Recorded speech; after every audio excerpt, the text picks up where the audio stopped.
ನಮಸ್ಕಾರ ವೀಕ್ಷಕರೇ, RJ32 ಕನ್ನಡ ವಾಹಿನಿಯ ನೇರ ಸಂದರ್ಶನ ಕಾರ್ಯಕ್ರಮಕ್ಕೆ ಸ್ವಾಗತ. ನಾನು ರಾಘವೇಂದ್ರ. ಈಗಾಗಲೇ ನಾವು ರಾಜ್ಯದಲ್ಲಿ ನೋಡ್ತಾ ಇದ್ದೀವಿ, ಒಳ ಮೀಸಲಾತಿ ವಿಂಗಡಣೆ ಬಗ್ಗೆ ಅನೇಕ ಪ್ರತಿಭಟನೆಗಳು ನಡೀತಾ ಇವೆ. ಈ ಪ್ರತಿಭಟನೆಗಳಲ್ಲಿ ಭಾಗಿಯಾಗ್ತಾ ಇದ್ದಾರೆ ಅನೇಕ ಬಂಜಾರ, ಭೋವಿ, ಕೊರಮ, ಕೊರಚ ಜನಾಂಗದವರು, ಸಮಾಜದವರು ಎಲ್ಲರೂ ಕೂಡ ಭಾಗಿಯಾಗಿ ಪ್ರತಿಭಟನೆ ಮಾಡಿ ವಿಂಗಡಣೆ ಮಾಡೋದು ಬೇಡ ಅನ್ನೋ ಒಂದು ಮಾಹಿತಿಯನ್ನು ನೀಡ್ತಾ ಇದ್ದಾರೆ. ಇವತ್ತಿನ ಈ ವಿಶೇಷ ನೇರ ಸಂದರ್ಶನ ಕಾರ್ಯಕ್ರಮದಲ್ಲಿ ನಮ್ಮ ಜೊತೆ ವಿಶೇಷ ಅತಿಥಿಯನ್ನು ನಾವು ಇವತ್ತು ಕರೆ ತಂದಿದ್ದೀವಿ. ಅವ್ರ ಜೊತೆ ಈ ನೇರ ಸಂದರ್ಶನದಲ್ಲಿ ಈ ಒಂದು ಒಳ ಮೀಸಲಾತಿಯ ಕಿಡಿಯ ಬಗ್ಗೆ ಏನಿದೆ, ಏನಾಗಬೇಕು, ಮುಂದಿನ ದಿನಗಳಲ್ಲಿ ಯಾವ ರೀತಿಯಾದಂತಹ ಬದಲಾವಣೆಯನ್ನು ನಾವು ನೋಡ್ಬೋದು ಅನ್ನೋದ್ರ ಬಗ್ಗೆ ಸಂಪೂರ್ಣವಾದ ಮಾಹಿತಿಯನ್ನು ನಾವು ಇವತ್ತು ಪಡ್ಕೊಳ್ಳೋಣ ಅಂತ ಹೇಳ್ತಾ ಇವತ್ತಿನ ಈ ಕಾರ್ಯಕ್ರಮಕ್ಕೆ, ಒಳ ಮೀಸಲಾತಿ ಕಿಡಿ ಕಾರ್ಯಕ್ರಮಕ್ಕೆ ತಮ್ಮೆಲ್ಲರಿಗೂ ಕೂಡ ಸ್ವಾಗತವನ್ನು ಕೋರ್ತೇನೆ. ಇವತ್ತಿನ ಈ ಒಂದು ನೇರ ಸಂದರ್ಶನ ಒಳ ಮೀಸಲಾತಿ ಕಿಡಿ ಕಾರ್ಯಕ್ರಮದಲ್ಲಿ ಬಂಜಾರ, ಭೋವಿ, ಕೊರಮ, ಕೊರಚ ಸಮಾಜದ ಕ್ಷೇಮಾಭಿವೃದ್ಧಿ ಸಂಘದ ಉಪಾಧ್ಯಕ್ಷರಾದಂತಹ ಚಂದು ಜಾಧವ್ ಅವರು ಇವತ್ತು ನಮ್ಮ ಜೊತೆ ಇದ್ದಾರೆ. ಅವ್ರ ಜೊತೆ ನೇರವಾಗಿ ಮಾತನಾಡೋಣ. ಕಲಬುರಗಿಯಲ್ಲಿ ಅನೇಕ ಪ್ರತಿಭಟನೆಗಳನ್ನು ಮಾಡಿದ್ದಾರೆ. ಅನೇಕ ಈಗಾಗಲೇ ಕ್ಷೇಮಾಭಿವೃದ್ಧಿ ಸಂಘ ಪ್ರಾರಂಭವಾದಾಗಿನಿಂದ ಒಳ ಮೀಸಲಾತಿ ವಿಂಗಡಣೆ ಬೇಡ, ಜಾತಿ ಗಣತಿ ಆಧಾರದ ಮೇಲೆ ಯಾವ ರೀತಿಯಾಗಿ ಕ್ರಮ ತೆಗೆದುಕೊಳ್ಬೇಕು ಅನ್ನೋದ್ರ ಬಗ್ಗೆ ಹಲವು ಬಾರಿ ಅನೇಕ ವಿಷಯಗಳನ್ನು ಪ್ರಸ್ತಾಪ ಮಾಡಿದ್ದಾರೆ. ಅವ್ರಿಗೆ ಈ ಕಾರ್ಯಕ್ರಮಕ್ಕೆ ನಾನು ಸ್ವಾಗತವನ್ನು ಕೋರ್ತೇನೆ. ಸರ್, ಕಾರ್ಯಕ್ರಮಕ್ಕೆ ಸ್ವಾಗತ ಸರ್. ಧನ್ಯವಾದ. ಈಗಾಗಲೇ ಅನೇಕ ಪ್ರತಿಭಟನೆಗಳನ್ನು ತಾವು ಮಾಡಿದ್ದೀರಿ. ಒಳ ಮೀಸಲಾತಿ ವಿಂಗಡಣೆ ಬೇಡ ಅಂತ ಹೇಳ್ತಾ ಇದ್ದೀರಿ. ಯಾಕೆ ಬೇಡ, ಮತ್ತು ಇಷ್ಟು ವರ್ಷದಿಂದ ಪ್ರತಿಭಟನೆಯನ್ನು ಮಾಡ್ತಾ ಬಂದಿದ್ದೀರಿ, ಯಾಕೆ ಇಲ್ಲಿವರೆಗೂ ಕೂಡ ಅದು ಆಗ್ತಾ ಇಲ್ಲ ಅನ್ನೋದ್ರ ಬಗ್ಗೆ ಒಂದು ಸ್ವಲ್ಪ ಹೇಳಿ.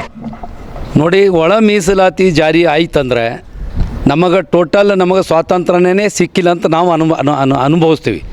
ಅದು ಏಕೆಂದರೆ ನಮಗೆ 1950ರಲ್ಲಿ ಸಂವಿಧಾನ ರಚನೆ ಮಾಡಿ ಬಾಬಾ ಸಾಹೇಬ್ ಅಂಬೇಡ್ಕರ್ ಅವರು ಯಾವಾಗ ಸರ್ಕಾರಕ್ಕೆ ಕೊಟ್ಟಿತು, ಅಲ್ಲಿಂದ ಅವರಿಗೆ ಮೀಸಲಾತಿ ಸಿಗ್ತಾ ಇದೆ. ಆದರೆ ಆ ಮೀಸಲಾತಿಯಲ್ಲಿ ನಾವು ಬಂಜಾರ, ಭೋವಿ, ಕೊರ್ಚ, ಕೊರ್ಮ ಸಮಾಜದವರಿಗೆ ಕೊಟ್ಟಿದ್ದಿಲ್ಲ. 1976ರಲ್ಲಿ ನಮ್ಮ ಕರ್ನಾಟಕ ರಾಜ್ಯದ ಹಿಂದುಳಿ ವರ್ಗದ ನಾಯಕರಾದ ದಲಿತರ ಕಣ್ಮಣಿಯಾದ ಶ್ರೀ ದಿವಂಗತ ದೇವರಾಜ್ ಅರಸರು ಬಂಜಾರ, ಭೋವಿ, ಕೊರ್ಚ ಸಮಾಜಕ್ಕೆ ಮೀಸಲಾತಿ ಕೊಟ್ಟಿದ್ದರು. ಆದರೆ ಇವತ್ತು ಕೆಲವು ಜನ ನಮ್ಮ ಸಹೋದರ ಸಮಾಜದವರು ಮೀಸಲಾತಿ ಒಳ ಮೀಸಲಾತಿ ತರಬೇಕಂತವ್ರು ಭಾಳ ವರ್ಷದಿಂದ ಅವರು ಹೋರಾಟ ಮಾಡ್ತಾಯಿದ್ದಾರೆ. ನಾವು ಒಳ ಮೀಸಲಾತಿ ಬೇಡ ಅಂಥೇಳಿ ನಾವು ಹೋರಾಟ ಮಾಡ್ತಾಯಿದ್ದೀವಿ. ಇವ್ರೇನು ಸದಾಶಿವ ಆಯೋಗ ವರದಿ ಏನು ಮಾಡಿದಾರಲ್ಲ, ಅದು ಅವೈಜ್ಞಾನಿಕವಾಗಿ ಇದೆ. ಏಕೆಂದರೆ ಅವರು ಯಾವುದೇ ತಾಂಡಗಳಿಗೆ ಹೋಗಿಲ್ಲ, ಯಾವುದೇ ವಡ್ರಹಟ್ಟಿಗಳಿಗೆ ಹೋಗಿಲ್ಲ, ಜೊತೆಗೆ ಕೊರ್ಮ ಸಮಾಜದವರು ಯಾವುದು ಕಾಲನಿಗೆ ಅವರು ಹೋಗಿಲ್ಲ. ನಮ್ಮ ಜನ ನಮ್ಮ ಹೊಟ್ಟೆಪಾಡಿಗಾಗಿ ಬಂಜಾರ, ಭೋವಿ ಜನಾಂಗದವರು ಬಾಂಬೆ, ಪೂನಾ, ಬೆಂಗಳೂರು, ಗೋವಾಕ್ಕೆ ವಲಸೆ ಹೋಗಿದ್ದಾರೆ. ಅವರು ವರ್ಷಿಗೆ ಒಂದೇ ಸಲ ಬರ್ತಾರೆ, ಒಂದು 2-3 ತಿಂಗಳು ಇದ್ದು ತಮ್ಮ ಹೊಟ್ಟೆಪಾಡಿಗಾಗಿ ಅವರು ಬಾಂಬೆ, ಪೂನಾ, ಗೋವಾಕ್ಕೆ ಹೋಗಿಬಿಡ್ತಾರೆ. ಆದರೆ ಇವರು ಸದಾಶಿವ ಆಯೋಗ ವರದಿ ಏನು ರಿಪೋರ್ಟ್ ಕೊಟ್ಟಿದ್ದಾರೆ, ಅದು ಅವೈಜ್ಞಾನಿಕವಾಗಿ ಇದೆ. ಅಂದರೆ ಯಾಕಂದರೆ ಜನಗಣತಿ ಸರಿಯಾಗಿ ಆಗಿಲ್ಲ. ಆ ಜನಗಣತಿಗೆ ನಮ್ಮ ಸಂಘದವರು ಒಪ್ಪಲ್ಲ. ಸರ್, ಈಗಾಗಲೇ ಒಳ ಮೀಸಲಾತಿ ಪ್ರತಿಭಟನೆ ವಿಂಗಡಣೆ ಬೇಡ ಅಂತ ತಾವೆಲ್ಲ ಪ್ರತಿಭಟನೆ ಮಾಡ್ತಾ ಇದ್ದೀರಿ. ಆದರೆ ಈ ಪ್ರತಿಭಟನೆಗೆ ನಿಮ್ಮ ಸಮಾಜದಲ್ಲಿಯೇ ಕೆಲವು ಕಡೆ ಬೆಂಬಲ ಇಲ್ಲ ಅನ್ನೋ ಮಾತು ಕೂಡ ಕೇಳಿ ಬರ್ತಾ ಇದೆ. ಇದಕ್ಕೇನು ಹೇಳ್ತೀರಾ? ಇದಕ್ಕೇನದ ಸರ್, ಕೆಲವು ರಾಜಕೀಯ ಮುಖಂಡರು ಈ ಹೋರಾಟದಲ್ಲಿ ಬಂದರೆ ಬರುವಂಥ ದಿನಗಳಲ್ಲಿ ನಮಗೆ ಏನು ಆದ್ಯತೆ ಇತ್ತು ಪಕ್ಷದಲ್ಲಿ ಸಿಗಲ್ಲ ಅಂಥೇಳಿ ಅವರಿಗೇನದ ಸ್ವಲ್ಪ ಹಿಂಜರಿಕೆ ಇದೆ. ಆದರೆ ನಾವು ರಾಜಕೀಯ ಮುಖಂಡರು ನಮಗೆ ಬೇಕಾಗಿಲ್ಲ. ನಾವು ಕೆಳಮಟ್ಟಲಿಂದ ವಡ್ರಹಟ್ಟಿಲಿಂದ ಜನ ಬಂದರೆ ನಮಗೆ ಸಾಕು. ಈ ಹೋರಾಟ ನಾವು ಯಶಸ್ವಿ ಮಾಡ್ತೀವಿ. ಯಾಕಂದರೆ ಮುಂದೆ ಬರುವಂಥ ದಿನಗಳಲ್ಲಿ ನಾವು ಕಾನೂನಾತ್ಮಕವಾಗಿ ಹೋರಾಟ ಮಾಡಲಿಕ್ಕೂ ಸದಾ ಸಿದ್ಧರಿದ್ದೀವಿ. ಸರ್, ಈಗಾಗಲೇ ಹಿಂದೆ BJP ಸರ್ಕಾರ ಇದ್ದಾಗ ಯಡಿಯೂರಪ್ಪ ಅವರ ಮನೆ ಎದುರು ಹೋಗಿ ಪ್ರತಿಭಟನೆಯನ್ನು ಮಾಡ್ತೀರಿ, ಒಳ ಮೀಸಲಾತಿ ವಿಂಗಡಣೆ ಬೇಡ ಅಂತ. ಆದರೆ ಕಾಂಗ್ರೆಸ್ ಸರ್ಕಾರ ಬಂದ ಮೇಲೆ ಅಂತಹ ದೊಡ್ಡ ಪ್ರತಿಭಟನೆಗಳು ಆಗಿಲ್ಲ ಅಂತ ಅನ್ನೋ ಮಾತು ಕೂಡ ಇದೆ. ನೋಡಿ, BJP ಅವರು 4.5 ಅಂತ ಮಾಡಿದರು. ಬಲ್ಲದವರಿಗೆ 6, 5, 4.5 ಅಂತೇಳಿ ವಿಂಗಡಣೆ ಮಾಡಿದರು. ಅದು ರಾಜ್ಯ ಸರ್ಕಾರ ಸಂಪುಟ ಸಭೆ ಅನುಮೋದನೆ ತೊಗೊಂಡು ಪಾರ್ಲಿಮೆಂಟ್ಗೆ ಲೋಕಸಭೆಗೆ ಕಳಿಸಿದರು. ಅದಕ್ಕೆ ನಾವು ವಿರೋಧ ಮಾಡಿದ್ದೀವಿ. ಚುನಾವಣೆಯಲ್ಲಿ BJP ಹಟಾವ್ ತಾಂಡಾ ಬಚಾವ್ ಅಂತ ಮಾಡಿದ್ದೀವಿ. ಇವತ್ತೇನಾದ ಈ ಸುಪ್ರೀಂ ಕೋರ್ಟ್ ಉಚ್ಚ ನ್ಯಾಯಾಲಯವು 7ನೇ ಪೀಠ ನ್ಯಾಯಾಲಯವು ಈ ಜಾರಿ ಮಾಡಿ ಅಂಥೇಳಿ ಆಯಾ ರಾಜ್ಯ ಸರ್ಕಾರಕ್ಕೆ ನಿರ್ದೇಶನ ಕೊಟ್ಟಿದ್ದಾರೆ. ಇದಕ್ಕೇನದ ನಮ್ಮ ರಾಜ್ಯದ ಮುಖ್ಯಮಂತ್ರಿಗಳು ಸ್ವಾಗತ ಮಾಡಿದ್ದಾರೆ. ಅದನ್ನು ತೀವ್ರತರವಾಗಿ ನಮ್ಮ ಸಂಘದ ವತಿಯಿಂದ ಅವರಿಗೆ ಖಂಡಿಸ್ತೀವಿ. ಒಂದು ವೇಳೆ ಮುಂದೆ ಬರುವಂಥ ದಿನಗಳಲ್ಲಿ ಒಳ ಮೀಸಲಾತಿ ಜಾರಿ ಮಾಡಲಿಕ್ಕೆ ಇವರು ಪ್ರಯತ್ನ ಮಾಡಿದ್ರೆ ಮುಂದೆ ಬರುವಂಥ ಪ್ರತಿ ಚುನಾವಣೆಯಲ್ಲಿ ಯಾವ ಪ್ರಕಾರ BJP ಹಟಾವ್ ತಾಂಡಾ ಬಚಾವ್ ಅಂತ ಹೇಳಿದ್ವಿ, ಮುಂದೆಯೂ ಸಹ ನಾವು ಕಾಂಗ್ರೆಸ್ ಹಟಾವ್ ತಾಂಡಾ ಬಚಾವ್ ಅಂತ ನಾವೇನಾದ ಸ್ಲೋಗನ್ ಕೊಡ್ತೀವಿ. ಸರ್, ಅದೇ ಅಲ್ಲದೆ ಈಗ ಒಳ ಮೀಸಲಾತಿ ಬಗ್ಗೆ ನೋಡಿದ್ರೆ, ಒಳ ಮೀಸಲಾತಿ ವಿಂಗಡಣೆಯಲ್ಲಿ ನಿಮ್ಮ ಸಮಾಜದ ಅನೇಕ ಜನರು ಕೂಡ ಇದಕ್ಕೆ ಬೆಂಬಲವನ್ನು ನೀಡ್ತಾ ಇದ್ದಾರೆ. ಒಳ ಮೀಸಲಾತಿ ವಿಂಗಡಣೆ ಆಗಲಿ ಅನ್ನೋ ಮಾತನ್ನು ಕೂಡ ಆಡ್ತಾ ಇದ್ದಾರೆ. ಇದ್ರ ಬಗ್ಗೆ ಏನು ಹೇಳ್ತೀರಾ? ನಾವು ಅದಕ್ಕೆ ವಿರೋಧಿಸ್ತೀವಿ ಸರ್. ಯಾಕೆ ವಿರೋಧಿಸ್ತೀವಿ ಅಂದರೆ ಈಗಾಗಲೇ ನಮ್ಮ ಜನ ಇವತ್ತೂ ಆರ್ಥಿಕವಾಗಿ, ಶೈಕ್ಷಣಿಕವಾಗಿ, ಸಾಮಾಜಿಕವಾಗಿ ಹಿನ್ನಡೆ ಇದ್ದಾರೆ. ಇವತ್ತು ಎಷ್ಟೋ ಜನ MA BEd PhD ಮಾಡಿ BSc BCom ಮಾಡಿ BA ಮಾಡಿ ಎಷ್ಟೋ ಜನ ಏನದ ಹೊಟ್ಟೆಪಾಡಿಗಾಗಿ ವಿದ್ಯೆ ಕಲಿತವರು ವಲಸೆ ಹೋಗಿದ್ದಾರೆ. ಕೆಲವು ಜನ ಗೋವಾ ಲಾಜಿಂಗ್ನಲ್ಲಿ ಕೆಲಸ ಮಾಡ್ತಾ ಇದ್ದಾರೆ. ಬಾಂಬೆ, ಪೂನಾ, ಬೆಂಗಳೂರಿನಲ್ಲಿ ಲಾಜಿಂಗ್ನಲ್ಲಿ ಕೆಲವು ದಿನಗೂಲಿ ನೌಕರರಾಗಿ ಕೆಲಸ ಮಾಡ್ತಾ ಇದ್ದಾರೆ. ಅದಕ್ಕೇನದ ನಾವು ಒಳ ಮೀಸಲಾತಿ ತೀವ್ರತರವಾಗಿ ಅವರಿಗೆ ಖಂಡಿಸ್ತೀವಿ. ಯಾಕಂದರೆ ಒಳ ಮೀಸಲಾತಿ ಜಾರಿ ಆಯ್ತಂದರೆ ಮತ್ತೆ ನಮ್ಮ ಜನರಿಗೆ ಏನು ವಿದ್ಯಾಭ್ಯಾಸ ಸಿಗ್ತಿತ್ತು, ಇವತ್ತು ಅದು ಸಿಗಲ್ಲ ಅಂಥೇಳಿ ನಮಗೇನದ ಮನವರಿಕೆ ಆಗಿದೆ. ಇವತ್ತು ತಾಂಡಗಳ ಪರಿಸ್ಥಿತಿ ನಾವು ನೋಡ್ತಾ ಇದ್ದೀವಿ. ತಾಂಡಗಳಲ್ಲಿ ನೋಡಿ ನೀವು ಸುಮಾರು 25-30 ವರ್ಷದ ಒಳಗೆ ಮುಂದೆ ತಾಂಡಗಳಿಗೆ ಶಾಲೆಗಳೇ ಇದ್ದಿದ್ದಿಲ್ಲ. ಇವತ್ತೇನದ ಶಾಲೆಗಳೇ ಇದೆ. ಆದರೆ ಯಾವ ಪ್ರಕಾರ ಸಿಟಿಯಲ್ಲಿ, ಪಟ್ಟಣದಲ್ಲಿ ಶಾಲೆ ಸ್ಟ್ಯಾಂಡರ್ಡ್ ಇರಬೇಕಿತ್ತು, ಆ ತಾಂಡಗಳಲ್ಲಿ ಇಲ್ಲ ಅಂಥೇಳಿ ನಾವು ಭಾವಿಸ್ಕೊಂಡಿವಿ. ಸರ್, ಅದೇ ರೀತಿಯಾಗಿ ಈಗ ಬಂಜಾರ ಸಮಾಜ ಅಂತ ಅಂದರೆ ಅತಿ ದೊಡ್ಡ ಸಮಾಜ. ಈ ಒಂದು ಸಮಾಜದಲ್ಲಿ ಅನೇಕ ರಾಜಕೀಯ ನಾಯಕರಿದ್ದಾರೆ, ಶಾಸಕರಿದ್ದಾರೆ, ಮಾಜಿ ಶಾಸಕರಿದ್ದಾರೆ, ಮಾಜಿ ಸಂಸದರಿದ್ದಾರೆ. ಇವರೆಲ್ಲರೂ ಕೂಡ ಒಳ ಮೀಸಲಾತಿ ವಿಂಗಡಣೆಗೆ ವಿರೋಧ ಯಾಕೆ ಮಾಡ್ತಾ ಇಲ್ಲ?